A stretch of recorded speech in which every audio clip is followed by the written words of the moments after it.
আমি আর কখনো সুদ খাবো না।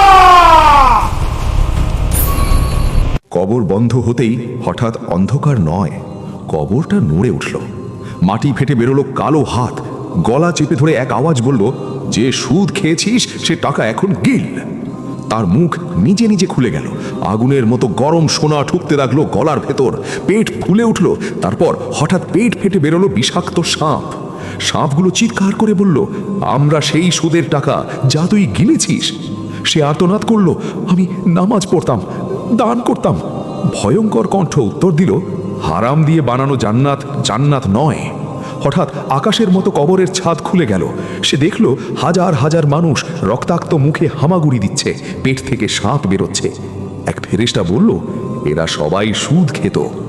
ঠিক তখনই আগুনের আঘাতে সে জেগে উঠল। ফজরের আজান চলছে, তার সামনে টেবিলে সুদের হিসাব, কলমটা যেন রক্তে ভেজা। আজও কি সে লিখবে নাকি কলম ফেলে দিয়ে কাঁদবে?